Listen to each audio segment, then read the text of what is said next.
Whisper of the Moonflower. Amara Feyne was no stranger to loneliness. As the only child of a village healer and an outcast rumored to be born under a cursed moon, she lived her days tending the injured and her nights lost in dreams of another life.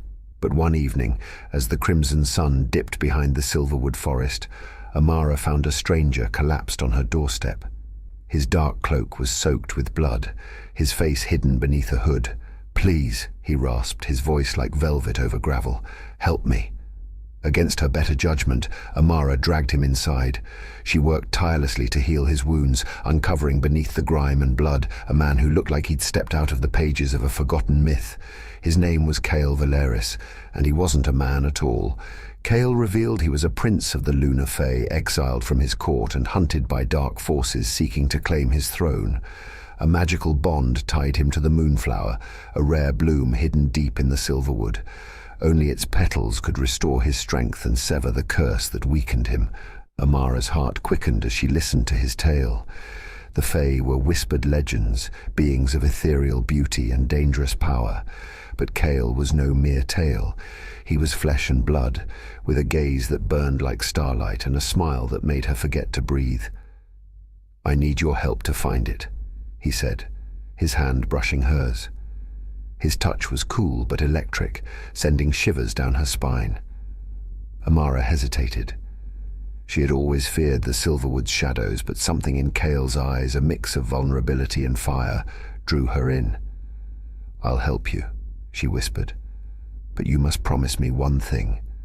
No lies." Their journey into the forest was fraught with danger. The Silverwood was alive, its ancient magic pulsing through the air. Shadows shifted and whispers seemed to follow their every step.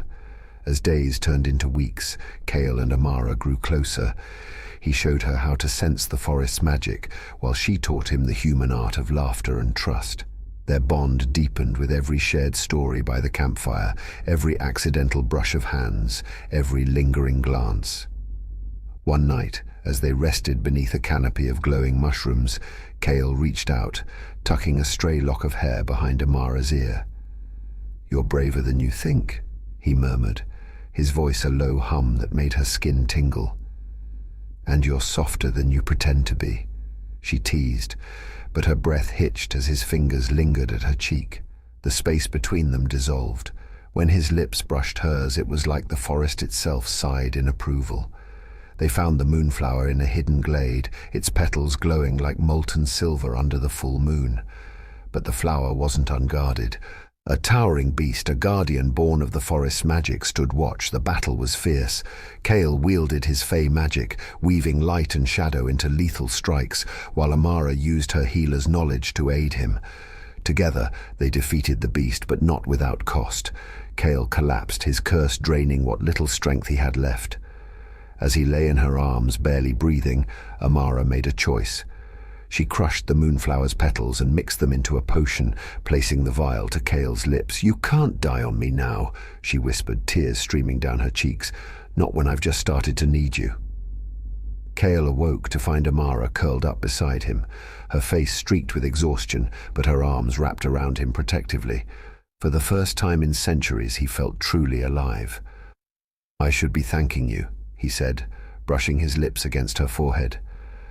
"You can thank me by staying," Amara replied, her voice soft. Their return to the village was quiet, but the bond between them had changed. Kael's hand often found hers, his lips seeking hers in moments stolen beneath the moonlight. Their love was gentle yet electric, a tether that neither wanted to break. But peace was fleeting. Kael's enemies, sensing the Moonflower's magic, tracked him to Amara's village. They demanded his return, threatening to destroy everything Amara held dear if he refused. "I won't let them hurt you," Kael said, cupping her face in his hands. "And I won't let you leave," she replied fiercely. "We fight together." Their final stand was a blaze of light and fire, their love a force that strengthened their magic and turned the tide. Together they defeated Kael's pursuers, cementing their place as protectors of the village and each other. The Silverwood became their sanctuary, its ancient magic no longer a threat but a home. Amara and Kael built a life together, their love as enduring as the forest itself. And every night, beneath the glow of the moonflower, Kael whispered the words Amara never tired of hearing. I would choose you again and again,